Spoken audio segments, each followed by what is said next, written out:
Courtroom shocker. Michael exposes the truth. Poor Charles frozen in silence. The courtroom was unusually quiet, the kind of silence that pressed down on everyone's chest. Every seat was filled, every eye was fixed forward. This was supposed to be the final stretch of the case, a slow march toward a predictable outcome. But poor Charles had learned one thing the hard way: nothing ever stays predictable for long. Drew sat at the defense table, his expression controlled but tense. The events that brought everyone here had already torn families apart and exposed long-buried secrets. Still, no one expected what was about to happen next.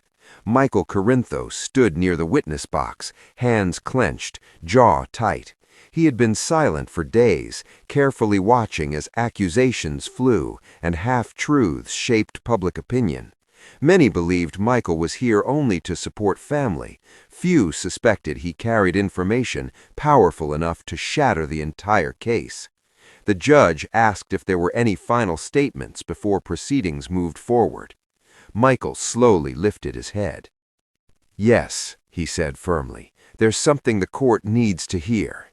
A murmur rippled through the room. Willow turned toward him, confusion written across her face.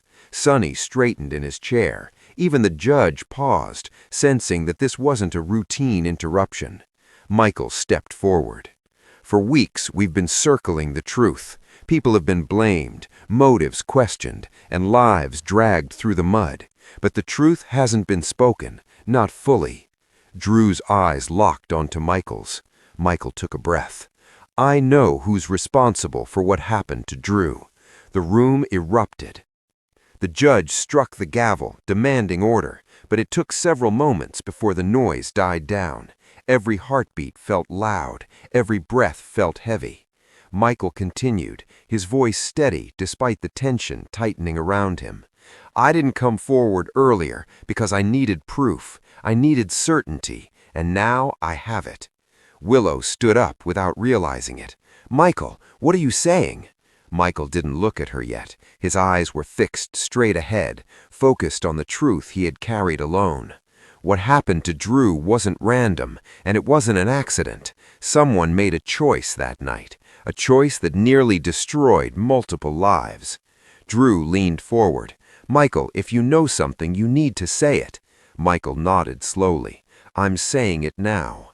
A hush fell over the courtroom. Michael turned his head, his gaze landing on a familiar face across the room. The air shifted instantly. People followed his stare, realizing someone was about to be exposed. Gasps echoed.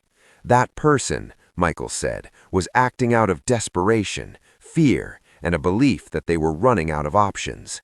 The accused shifted uncomfortably, eyes darting around the room. Their confidence cracked just enough for everyone to see. Sonny clenched his fists. Willow whispered, "No, it can't be." Michael finally spoke the name. The sound of it hit the room like thunder. The courtroom froze. The judge stared in disbelief. "Mr. Corinthos, are you stating this under oath?" "Yes," Michael replied without hesitation, "and I can explain exactly how I know." Michael detailed everything: late-night conversations, overheard arguments, movements that didn't add up. He described the moment pieces finally clicked together, the realization that the truth had been hiding in plain sight. As he spoke, flashbacks played out in everyone's mind, glances exchanged, lies remembered, warnings ignored. Drew's face drained of color. "I trusted you," Drew said quietly, his voice heavy with betrayal. The accused tried to interrupt, but the judge shut it down immediately. "You will have your chance," the judge warned. Michael continued. "This wasn't about revenge. It was about control, about making sure certain secrets stayed buried."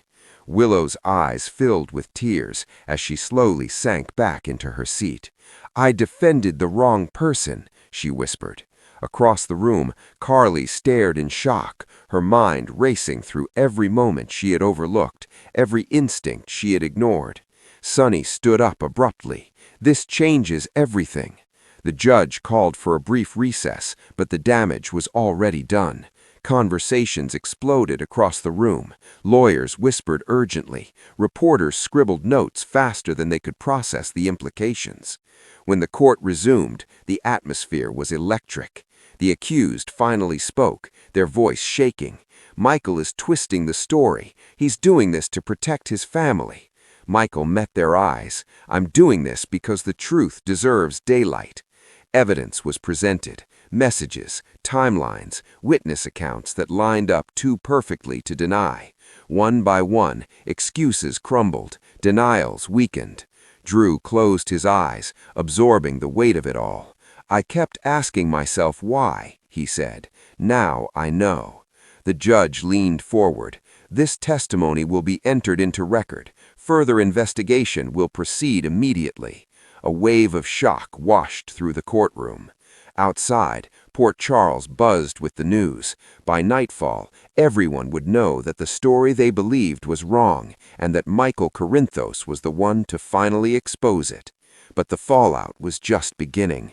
Back at home, Willow confronted Michael, tears streaming down her face. "You knew how much this would hurt," she said. "Why didn't you tell me sooner?" Michael's voice softened. "Because the truth needed to be undeniable, and because I didn't want you caught in the middle until I had no choice."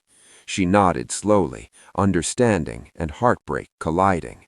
Meanwhile, Drew stood alone, staring out at the city lights. Betrayal burned deep, but clarity brought its own kind of pain. "Nothing will ever be the same," he whispered, and he was right. Families would fracture, alliances would shift, trust would be tested in ways Port Charles had never seen before. Michael had spoken the truth, but truth always comes with a cost.